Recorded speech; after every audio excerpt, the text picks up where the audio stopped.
Hello, and welcome to episode 2 of The Weekly. Cheers. All right, so topic this week. We're going to talk a little bit about software, talk a little bit about our team, and most importantly, I'd say cloud. The cloud in general, how it operates, the things that we do here, how to take advantage of it, and sort of, if anything, the history of it.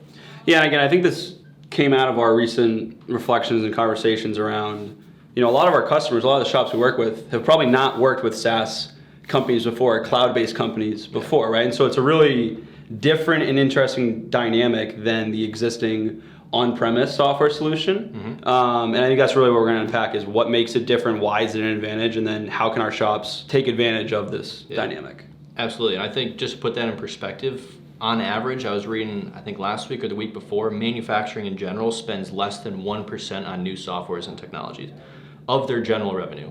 So it's like pretty much nothing went into building this side of the business up for quite some time. So it's really unique to see how much new technology and new softwares are starting to enter the space and kind of where we play. One thing that might be valuable for us to explain to our shops, I know we do this often in the onboarding process, but the way a cloud-based company works is, at least our company is, 2-week sprints, right? So the engineering team gets together, identifies the different tasks they have over the next 2 weeks, designates those responsibilities, and then executes. 2 weeks later, those different features and improvements and enhancements are updated and put on the platform. All right, so what that does is it allows us to move really, really quickly and create this very tight feedback loop with our customers so that we can get that feedback, iterate very quickly, build it into future sprints, and then continue to make it better. And I think the thing that's really interesting, they talk about all the time, is make it work, make it good, make it great. Right, so what does that mean? We like to move fast and break things. So we want to get it working on the platform, get it up and running. We heard your feedback.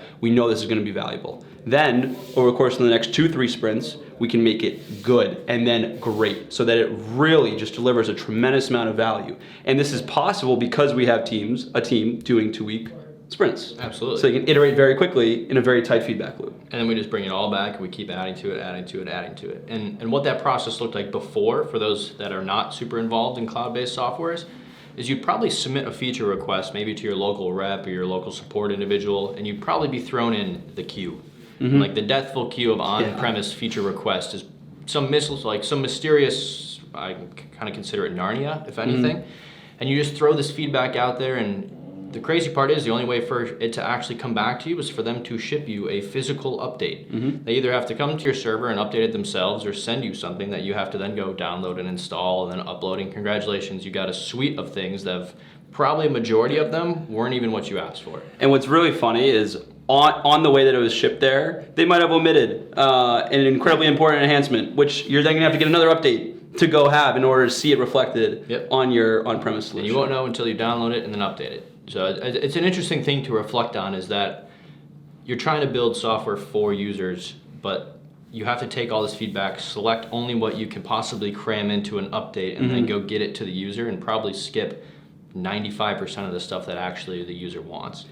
And that just doesn't seem right to us, right? And that's why I know you and I are just so proud to work at a cloud-based company, because it allows us to have honest conversations with the shops and the customers we work with. And we can say, listen, we hear your feedback and we appreciate it. And you're right, that should probably be on the platform. So what we're gonna do is we're gonna take that feedback, talk to the product team, talk to the engineering team, figure out how it can fit into this sprint or a future sprint and into the general roadmap, and make sure that it's actually delivering the value that you, the end user, is expecting. Absolutely. And getting the user involved is such a unique thing as well. So if you see something in the platform that interests you, like a change or maybe a possible feature request, being able to involve the user all the way through from scoping it to it showing up a couple weeks later, months, never know, it depends on how big of a feature it is, but keeping that person involved establishes so much more, like the feature itself grows. It's not just go change this. Getting them involved, getting them there, having the conversations allows the feature to become a lot more than what the original request was. And so as we're on this topic, right, and because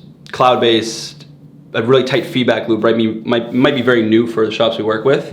Let's talk about some of the different ways our customers can take advantage of this dynamic, right? And I think one of the most easy ways to do this is just to build a log of feedback and different iterations you see during the week or the month. So that when you have a meeting with your customer success manager, whether it's weekly or monthly or bi-weekly, you can come with a lot of data to actually talk about, right? And it's not lost in a certain experience you had 2 weeks ago. You've jotted it down, someone on your team has jotted it down, and then you can talk about it together. And then it can fit into the product roadmap, and it can work its way into the sprints that the engineering team is working on, so that 4 weeks later, you see your feedback actualized on the platform. Yeah, absolutely. And I think really to iterate on that is just saying, hey, I experienced this last week is one thing, but if you can actually kind of walk me through the steps that happened before that and what led to that kind of moment where you're like, oh, this is where something could have been or could change or could be.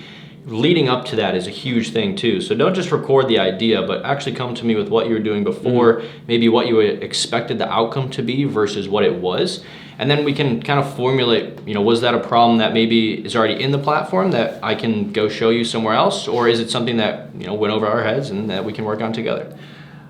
And I think this is true for everyone in this company. Is we're students at heart, right? So it is a privilege to get your feedback and hear about your experiences, because every shop has a process that they've put in place and that's worked for them, and they've built a business from scratch, and it's there and it's valuable. And that feedback on how that existing process relates to paperless parts and where it fits in is why this feedback loop is so important, right? Because we want to make sure that this change that occurs is positive and still reflects all the good things that might have been a part of your previous process, and are then implemented and, again, actualized in paperless parts, so that what you arrive at is just the perfect curated solution for your business. Yeah, I think that's a big differentiator versus companies like major ERP systems that say, here's the shoe, go cram your foot in it. This is the one massive solution that we built, and we have to get people to kind of adapt to fit in it, versus cloud allows you to be way more,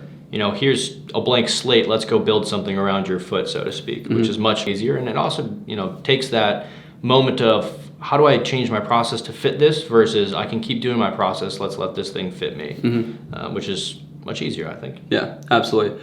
I think the fact that you can take cloud-based applications anywhere as well, right? So this is true for your customers and you as a shop owner or a shop participant, right? So on-premise generally requires you to be on location, whereas with Paperless Parts or any cloud-based application, you could be sunbathing in the Mediterranean, and you could be quoting and communicating with your customers on your digital phone, looking at CAD models, right? This is true for your customer. With the access to the digital quote, they can view the quote, and again, this is true with PDFs, but there's something about being able to interact and collaborate instantly with the shop or the partner you're working with that is entirely unique, and is so exciting to share with people, train them up on, and get their feedback on, because it's really a privilege to do this work. I've had quite a few people say they've sent quotes from their daughter's soccer games. They've sent quotes from the pool deck of a cruise ship in Mexico. They've viewed CAD models when they were on a road trip through the Grand Canyon.